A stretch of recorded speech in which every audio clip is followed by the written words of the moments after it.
turn our attention now to politics as tensions are mounting within Nigeria's ruling party.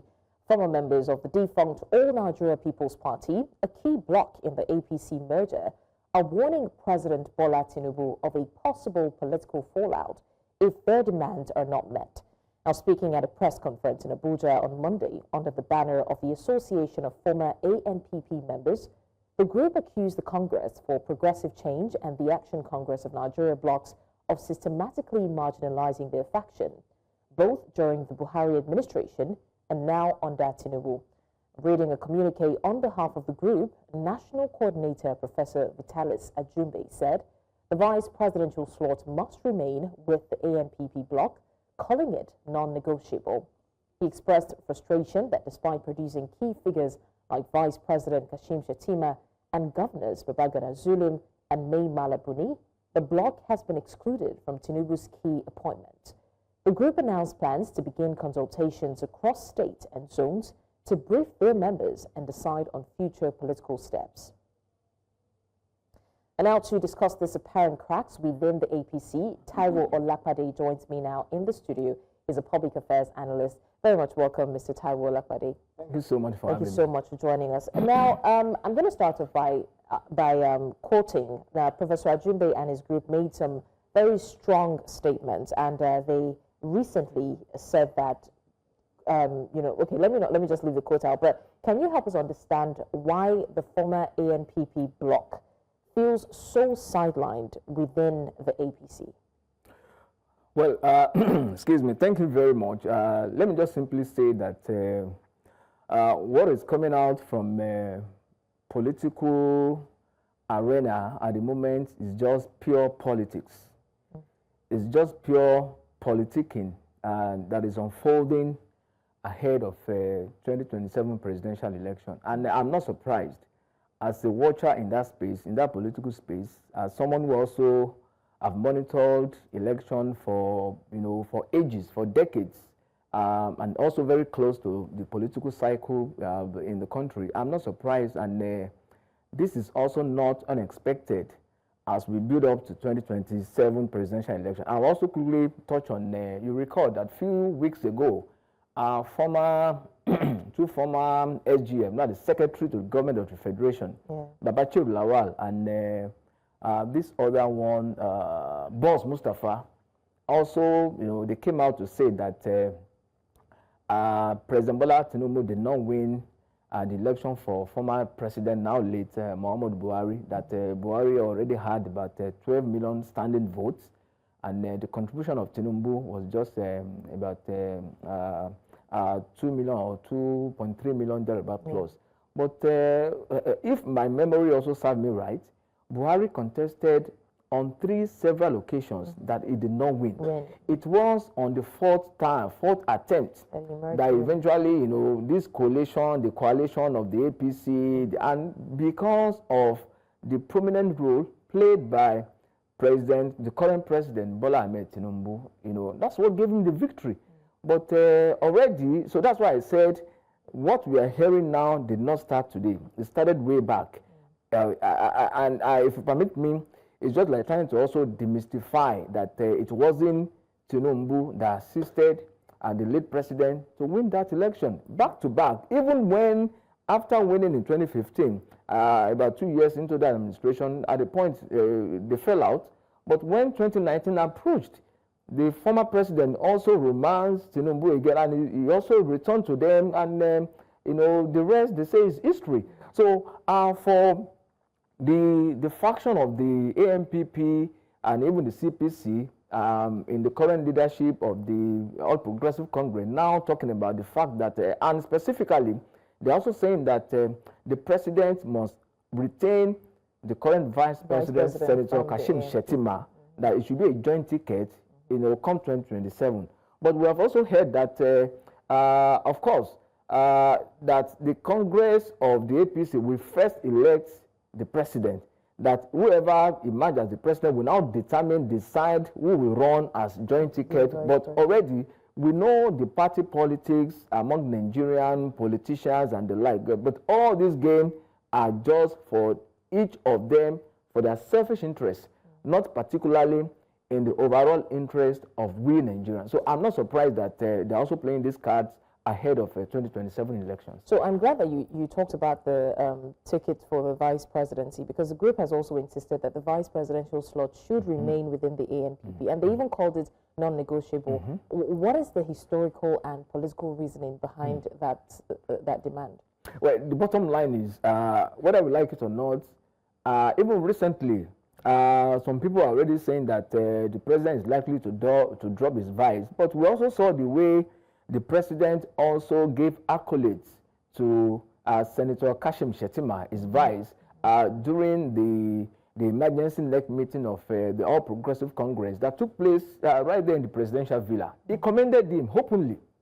So that shows that the rumor mongering that there is no love lost, that they are not in good terms, I think for that pronouncement, open pronouncement, and open accolades, poured on the vice president, shows that all these years saying are just like social media talk, if I can put it that way.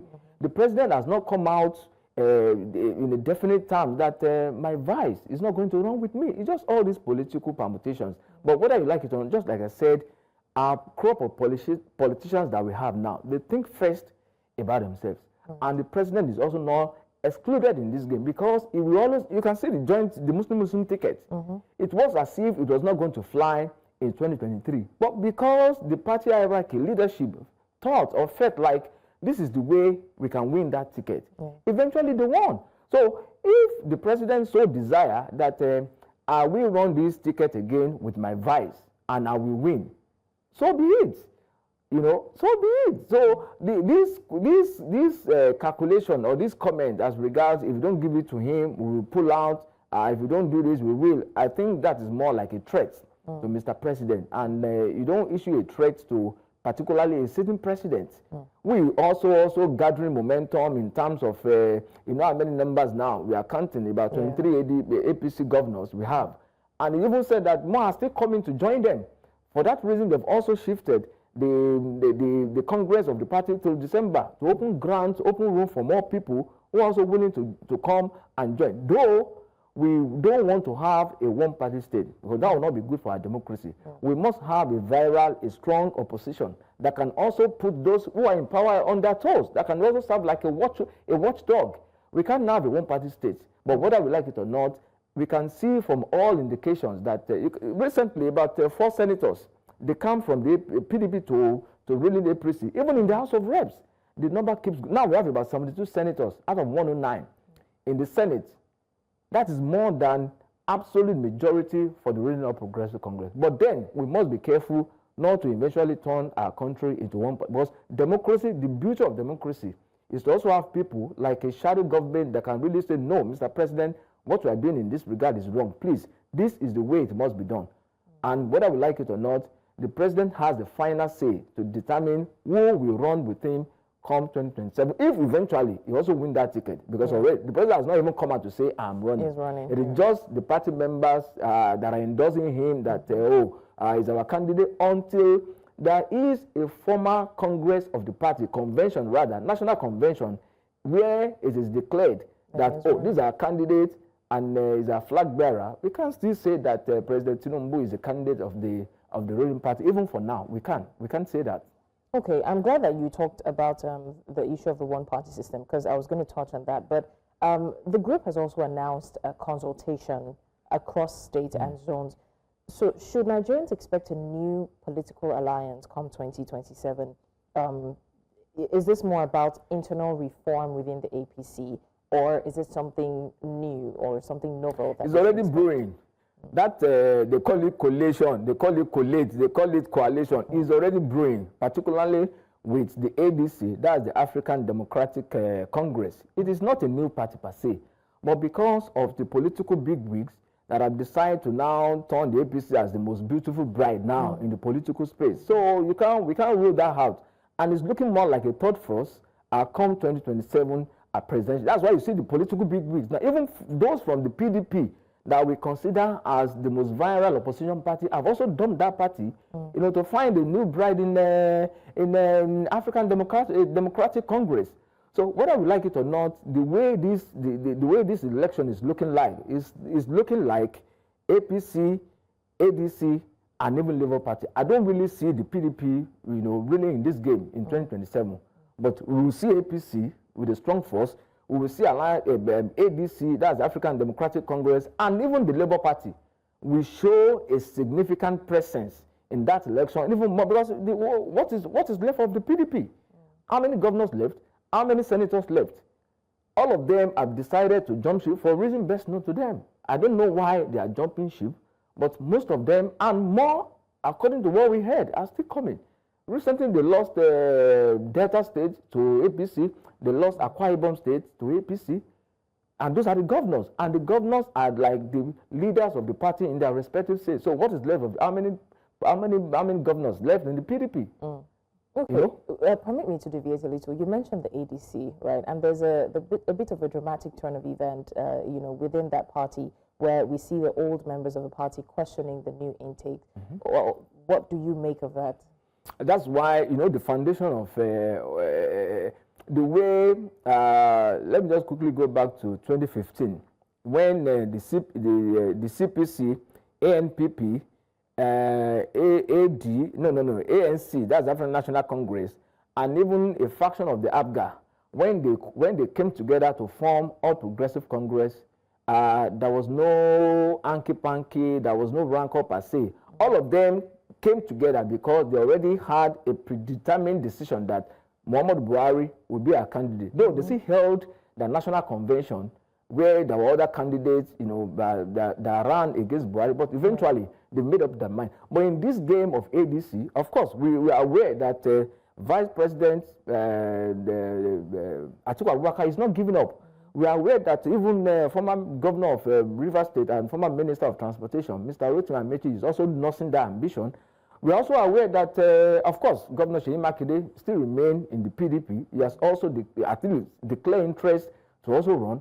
Mr. Peter Obi is also there. Peter Obi is of the Labour Party. He has made it clear that I will run on the platform of the Labour Party. But already, recently, Professor Jerry Ghana, one of the leaders of the PDP, has asked him to return to the party because they saw Peter Obi as someone who can also make a very good impact in that election because of what he did in 2023, coming from nowhere. He came third, but he had, I think, about 6.2 million or 6.3 million votes in that election. And that was a very strong signal that Peter Obi had at that election. And I'm not surprised that the PDP are now even telling him to also return to the party. So whether we like it or not, we're also likely to see ADC, if they are not being careful as regards who will get our tickets. And whether we like it or not, the PDP also recently said they're also going to zone the presidential ticket to the south, because that was the mistake they made in 2023 by giving it to Alhaji Atiku Abubakar. I'm not saying he doesn't have the right to contest, but that the belief in the political cycle is the north will do 8 years, the south will do 8 years. President Tinubu, if he complete by 2027, he will have done 4 years of that 8 years. So why was Atiku given that ticket? that has been an history. But whether we like it or not, we'll still make a reference to that. And that's why the PDP is even saying that we will welcome a return of Peter Obi. But time will tell if Peter Obi will eventually yield to that request from the PDP to return to the party, and whether the Labour Party will also allow him to go and run on the platform of the People's Democratic Party. All right, political affairs analyst Taiwo Olakpade, thank you so much for joining us and discussing the political landscape of Nigeria. And as always, I'd like to say that we'll see how these things turn out. Thank you so much for having me. It's my pleasure. All right, it's time now to go on a short break. You're still live with us on the news. And when we come back, we've got more stories. You stay with us.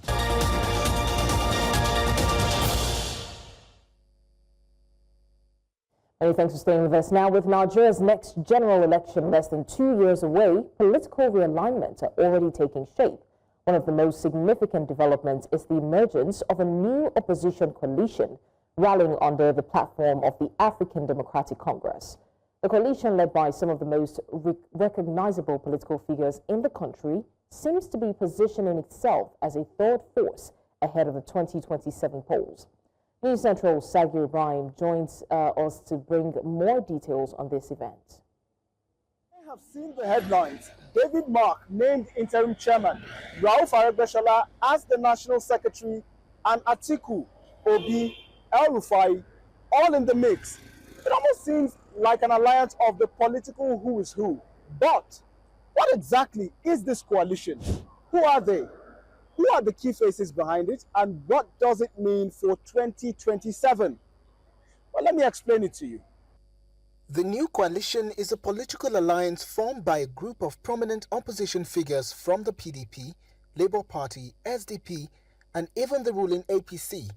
Now, these heavyweights are rallying under the African Democratic Congress ahead of the 2027 general elections with a simple goal: wrestle power from the APC in the next election, with the ADC offering what insiders call a ready-made structure. Many believe that they can upset the current status quo. Key figures behind the alliance include David Mark, a former president of the Senate, now the interim chairman of the ADC; Rauf Aregbesola, former Osun State governor and ex-minister of Interior, and now national secretary of the ADC; Atiku Abubakar, former vice president of Nigeria, presidential candidate in 2007, 2019, and 2023; Peter Obi, former Anambra State governor and 2023 Labour Party presidential candidate; Nasir El-Rufai, a former governor of Kaduna State and one-time minister of the Federal Capital Territory; Rotimi Amechi, former Rivers State governor and immediate past minister of transportation. There is also Aminu Tambuwal, is a former speaker of the House of Representatives, a former governor of Sokoto State, and currently a serving senator. But the merger hasn't come without resistance. Even within the ADC's top ranks, not everyone is on board. Dumebi Kachuku, for instance, the party's 2023 presidential candidate, has openly criticized the arrangement, describing the coalition as an elite power grab that undermines the party's core principles. Nigerians have never asked for much other than a leadership that truly cares. You have failed us and stand rejected by us.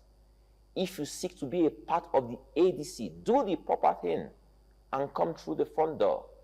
We are a party of decent and well-behaved people. Our brand of opposition is one that not only opposes, but proposes something your group is not conversant with. Meanwhile, critics, including those from the ruling All Progressives Congress and also the Minister of the Federal Capital Territory, Nyesom Wike, have dismissed the group as a band of aggrieved politicians seeking power without ideology. From 1999, I'm in this party. 2006, I'm in this party. 2014, I'm in this party. 2019, I'm in the other party. Now 2025, I'm in another coalition. The Boy You Born coalition. So, is this group formidable or fragile? On paper, it's a heavyweight alliance, but in practice, unity remains a question mark. For instance, Atiku Abubakar has hinted on running in the 2027 presidential election.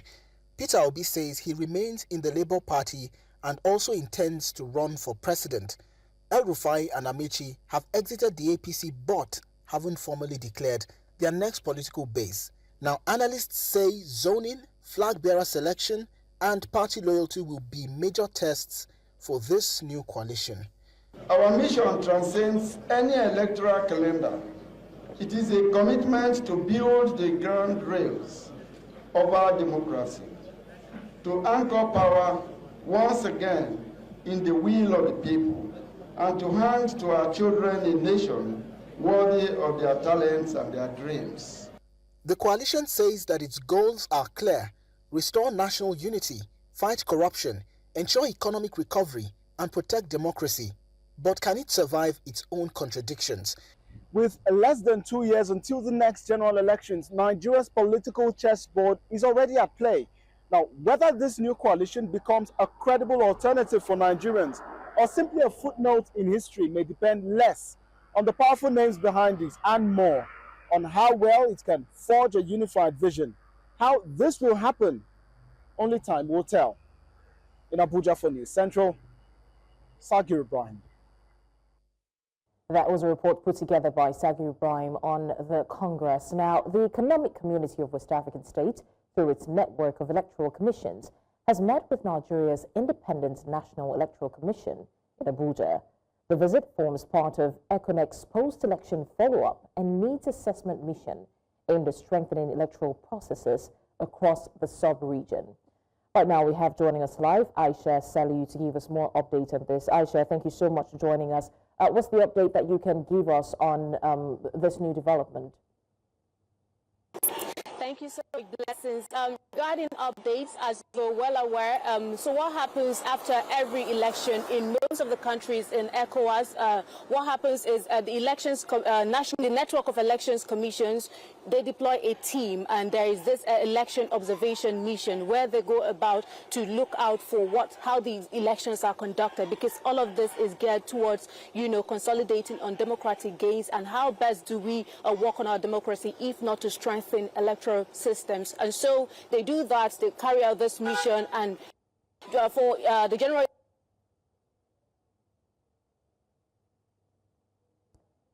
Aisha, can you hear us?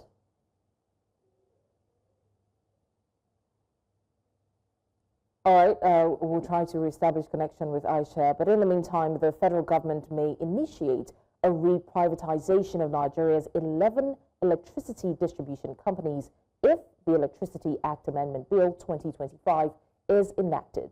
The proposed legislation seeks to compel core investors in the discos to inject new capital or face penalties, including share dilution and possible takeover. The bill, currently undergoing legislative review, mandates financial restructuring within 12 months, aiming to attract long-term investments and eliminate unstructured subsidies. It grants the Nigerian Electricity Regulatory Commission increased authority to enforce compliance and impose sanctions. Now, industry stakeholders have expressed concerns that the new framework may disrupt reforms from the 2023 Electricity Act, despite previous interventions. The DISCO continues to underperform, contributing to ongoing power supply challenges nationwide.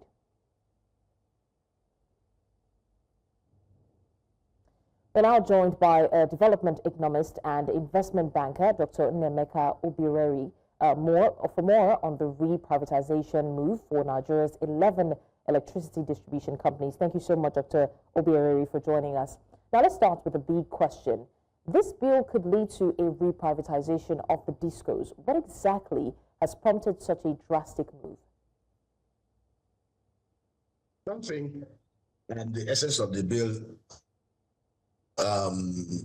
is intended to, I don't think the sole purpose of the bill is to reprivatize the existing discos. Basically, what we have seen over the last couple of years since the privatization of the power sector is we practically handed over our power assets to crony capitalists of the government of the day that sold it. And many of them have not injected any fresh monies into this. Basically, what they just did was just took those discos to milk Nigerians. And I recall clearly, those assets were valued at over 3.2 trillion naira. They were given away at about $430 billion, billion naira. And most of us complained and whined and, kicked against the pittance that federal government received for the sale of those assets. And most of those assets were purchased with 100% leverage financing. Most of those who purchased those assets did not have the technical and financial capacity to manage them. Basically, what they did was to take those assets without value add, started billing Nigerians arbitrarily, selling darkness and collecting monies. Basically, what this new bill seeks to do is to inject fresh capital into that sector. If you want to own the power assets, you must be willing to invest, attract capital, and give Nigerians light and not darkness. Owning the power assets is not the easiest route to becoming a Forbes-listed billionaire without adding value to the economy. And I want us to know this clearly. I was discussing with a friend in the US and another friend in Canada. I live in a place in Ebonyi where they say we are in. When I was looking at my electricity bill, we are charged 225 naira per kilowatt hour. Look at that, my friend in Connecticut, the US, that in Canada. You will see clearly that the average bill per month is about $59 to $100, and they even consume more power than me. Whereas I that live in Lagos, who barely receive 20 hours power, spend almost about $230, 3 times what those guys are paying to have darkness. So the truth is, this bill will help us to strengthen that sector. If it means the privatization of those assets, let it be. And we need to totally unbundle, liberalize that power sector. We cannot continue to generate darkness, distribute darkness while fleecing Nigerians. And if you look clearly, most of even the disco assets, go to any part of that, once there is transformer destruction or blowout, those discos will not replace it. They will still expect the residents to gather to provide the transformers, to provide the wires, to provide the posts, while they will not just come and hook them and charge them. Essence of this bill, and we must have to go further than what we are doing now to ensure that we'll inject transparency, efficiency, accountability, and new funds into that sector. I applaud Senator Ininaya Abaribe for spearheading this bill. I applaud National Assembly for quickly let them pass it and let us go and reform this sector. It's very, very important. The only way we can industrialize Nigeria, the only way we can move this country forward is when we fix the power sector. And it's high time we fixed it. So the amendment gives core investors just 12 months to inject the new capital. In your view, is that a fair demand, or are we setting these companies up to fail? I think they should extend it to 24 months. 18 months to 24 months will be the ideal timeline. 1 year may be too short. 1 year may be too short. But I just want us to know that that intervention is urgently needed. We need to inject fresh capital in that sector, massive capital, and we need to transform and reform that sector. We need to liberalize it. We need to decentralize it. We need to, even the transmission, we need to decentralize transmission network, even to state levels. This idea of having a national grid is not acceptable to anybody who understands how the power sector works. So 2 years will be ideal. I think 12 months is a bit too short. All right, Dr. Nemeka Obiareri, thank you so much for joining us to discuss the electricity situation in Nigeria. We appreciate your time with us. Thanks for having me. An absolute pleasure. Now, moving on, Nigeria's Federal Inland Revenue Service is intensifying efforts to modernize tax compliance through the rollout of e-invoicing on the new FIRS MBS platform. This marks a major shift in the country's taxation landscape, targeting VAT compliance across all transaction types such as B2B, B2G, and B2C, and it applies to both domestic and foreign suppliers. But as digital transformation accelerates, the question remains, are the banks and major transaction processors truly ready to support this system? And how feasible is full implementation in Nigeria's current regulatory and infrastructural environment? Well, joining me now on News Central now to unpack this development and what it means for businesses, suppliers, and financial institutions is Femi Babim, partner at KPMG Nigeria. Thank you so much, Femi, for joining us on the news. Now, I'll start off by asking, what are the key features of the Federal Inland Revenue Service's Merchant Buyer Solution, that's the FIRS MBS e-voicing platform? How does this aim to improve tax compliance for businesses, especially in the banking sector? Okay, thank you very much for having me on the show. I think the first point that we need to establish is that the initiative, the Merchant Buyer Solution, the e-invoicing solution as introduced by the FIRS, aligns with the global best practice around digital reporting, which is the trend of tax authorities globally, where they apply technologies to improve tax administration and tax compliance. And so what the Merchant Buyer Solution does is to give visibility to the FIRS of transactions that are conducted by businesses on a real-time or a very near real-time basis. So as invoices are being issued by companies or as transactions are happening between buyers and sellers, they have to pass through the MBS platform so that the FIRS would approve, capture the data, and when that invoice has been approved or that transaction has been validated or captured, then it can be transmitted to the buyer. What it does is provides a full picture to the tax authorities of transactions that are happening within the ecosystem.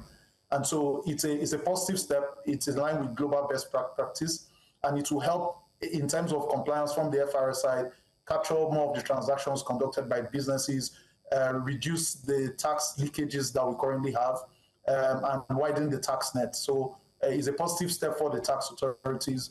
For businesses also, it will help in terms of improving their documentation, help in terms of record keeping, and in terms of transmission of data. You have to invest in technology to be able to do this. So in the long run, it's a win-win for both businesses and the regulator. So how will the phased rollout of the e-invoicing mandate be implemented? And will this impact banks' operational processes? What steps should they take to ensure compliance with FIRS requirements? So the way the FIRS has talked about this is that they intend to roll it out in phases. So the immediate focus will be on large taxpayers, and large taxpayers are defined as taxpayers that earn above 5 billion naira currently. So if you are a business in Nigeria and your turnover is above 5 billion, you are mandated, in terms of your supplies, if they are above 5 billion, you are mandated to comply and connect to the NBS before the end of December. By the end of December, you should be connected. From January 2026, when the law then becomes fully effective, we would begin to see it cascaded to other levels of companies. So you have the medium-sized companies, the small-sized companies may also need to connect, but it's going to be phased in that manner. Again, we think it will also be phased along industries. Immediate startups have been the telecoms. They've taken the lead here. And so as telecoms have rolled out, it will be easier to push that to all other telecom companies. And then we expect banks to follow the oil and gas and all of that. So that's a phased approach.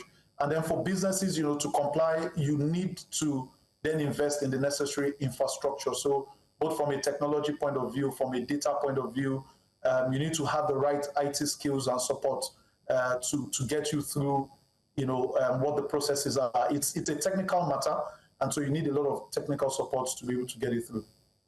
So what are the possible challenges that banks could face in integrating this existing systems with the FIRS MBS platform? So for banks, banks are even in a unique place, like some other industries are. For the banks, their compliance requirements is not only on their transactions, as the supplies that they make. Banks usually earn their revenues from commission, from interest and the related fees and all. Those are usually direct debit. So for banks, for their revenue lines, it will more likely than not be a fiscalization model. The FIRS will use to collect the data that will be used for their VAT computation based on revenue. But for banks, they also have the unique responsibility of accounting for VAT on purchases, right? And so they have that obligation to also then capture VAT that is invoiced to them, which means that they have the responsibility to encourage their vendors to also comply with this requirement. So it's going to be important for banks because of the way FIRS is going to roll this out. It will impact the way their transactions are reported.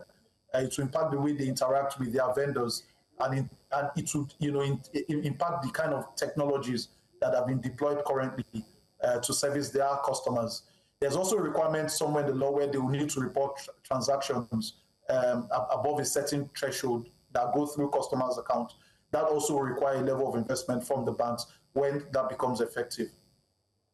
All right, Femi, thank you so much for joining us on the news and bringing your opinions on this. We appreciate your time. All right, thank you. Let's bring you some health-related stories. Nigeria has recorded 152 deaths from Lassa fever so far this year, according to a report released by the NCDC. The case fatality rate has climbed to 18.7%, higher than the 17.3% reported during the same period in 2024.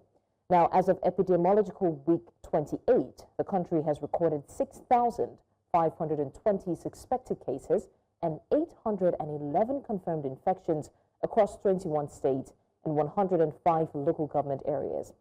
The NCDC noted that the new confirmed cases in week 28 remained unchanged from the previous week, with fresh infections coming from Ondo, Edo, and Benue State. 5 states account for 89% of confirmed cases: Ondo, Bauchi, Edo, Taraba, and Ebonyi. The most affected age group is between 21 and 30 years, with a median age of 30. Health officials are urging the public to maintain good health or good hygiene and seek prompt medical attention if symptoms appear. We now turn to Lagos State, where several patients seeking medical care in state government-owned hospitals were stranded for the second day. This was due to disruptions in healthcare services as the Medical Guild embarked on a 3-day warning strike over irreconcilable differences with the state government. The Medical Guild is protesting what it described as illegal and disrespectful salary deductions by the government. The Guild is demanding the immediate reversal of July salary cuts and full payment of 12 months arrears owed to honorary consultants under the consolidated medical salary structure. Now, the Lagos State Chairman of the Nigerian Medical Association, Dr. Saeed Babajide, joined us earlier in the news and spoke on the doctors' agitation alongside what the government is saying, and we'll bring you some of his views now. The strike is due to the action of two parasitors in Lagos State, and this strike should be averted. It's a simple thing that government should have done and try to prevent it. And it's due to the deduction in the salary of our member.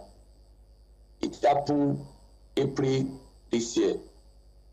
The salary of our member were reduced from 20,000 to 250 to 300,000 according to the grade level, from grade level 10 to 17. And we felt it was wrong. And I was meeting during that time, and the money were paid back in April of the same year. And there was negotiation between government and the medical bill. Medical bill is the Association of Lagos State Employed Doctors. And we felt that issue had been resolved until when the salary was paid this month of July. On the 23rd, we realized that there was also sudden, unnoticed, unfair deduction of the salary again. We felt was unfair, and we felt they did it intentionally to hurt the people, to hurt the system, and to hurt the healthcare delivery in the state.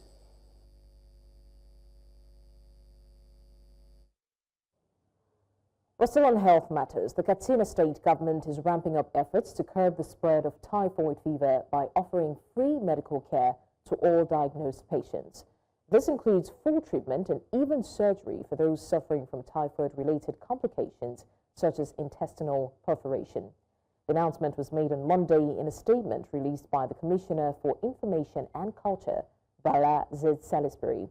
Now, according to the statement, 5 medical facilities across the state have been designated to handle all cases under this free treatment program. These include General Hospital Katsina, Ture Yaradua Hospital Katsina, General Amadi Rimi Special Hospital Katsina, General Hospital Jibia, and General Hospital Funtua. The initiative is designed to not only lift the financial burden of patients and their families, but also to ensure timely medical intervention and reduce the risk of further outbreaks in communities across the state.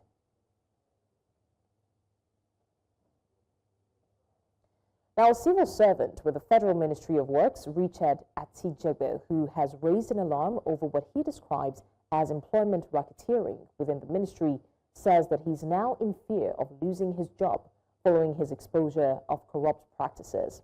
Atijegbe spoke exclusively to News Central Television, exposing senior officials of the ministry of allegedly being complicit of the crime. He says that since the incident, he has since been denied promotion on 2 occasions and now faces the risk of dismissal, being reprisals for speaking out. Sometime in 2019, I discovered that we were documenting newly recruited staff that came in for documentation with fake letters of appointment. So I raised the issue with my unit head then, Mrs. Bossede Franklin Omoni. Now, in the case of those 10 higher data processing officers, the letter that brought them from Civil Service Commission was very irregular. in the terms of the signature, the indentation, the format in which the letter was typed, and the general body of the letter. Some of them was not properly arranged. Now, because of this whole thing, I've been stagnated. Now, I'm supposed to be a principal executive officer. I'm still a senior executive officer. They've denied me the privilege of sitting for my promotion exam twice in a row consecutively. This is now the third year. My colleagues are already far ahead of me. Coming up on the news, Burkina Faso demands reparation. Full investigation in Alino Faso's death. We'll bring you the details after the break. Stay with us.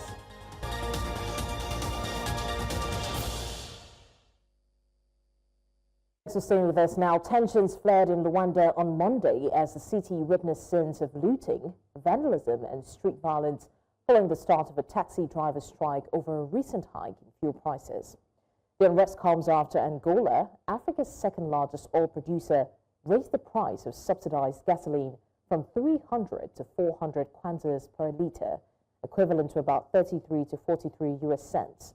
The change took effect on the 1st of July, triggering widespread anger among transport workers and low-income citizens. Burkina Faso has called for a full investigation into the death of a pro-junta influencer, Alain Christophe Traoré, known as Alino Faso, who died in detention in Ivory Coast last week. Authorities in Abidjan says the 44-year-old committed suicide in his prison cell where he was being held on espionage-related charges. Burkina Faso's foreign minister summoned the Ivorian charge d'affaires, criticizing the delayed and informal notification of the incident.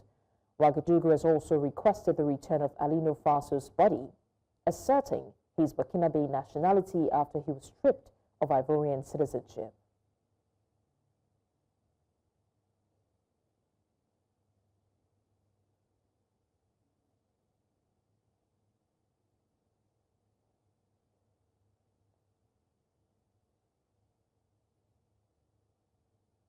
Let's circle back to the whistleblower story.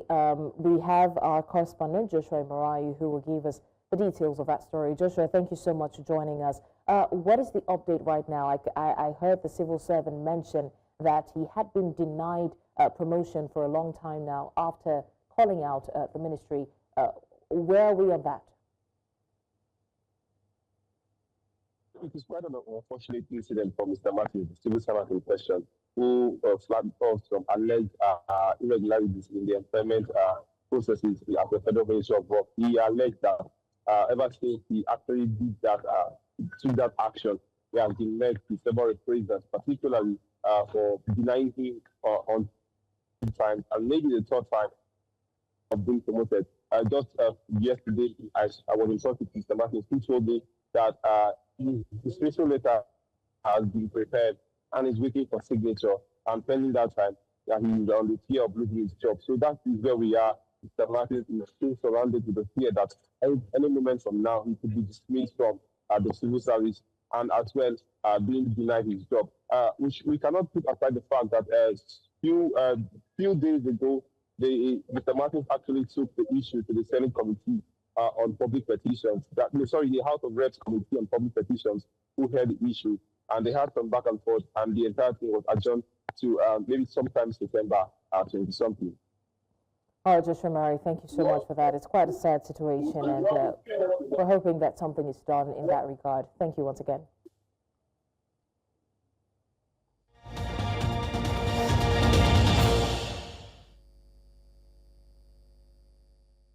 And now to sports. Students of Community Secondary Commercial School, Ibiaku Itam, received 700,000 naira each for their male and female teams following their second-place finish at the 2024 National School Flag Football Tournament in Calabar. The cash reward was presented during a ceremony attended by top officials, including State Secondary Education Board Chair, Honorable Ekaite Ebong, who praised NAFA President Babajide Akeredolu. Honorable Ebong urged the Education Commissioner to facilitate a handshake with Governor Umoeno. Deputy Speaker Kufrea Basiedidem pledged further support for student athletes. The principal requested a perimeter fence for the school's security.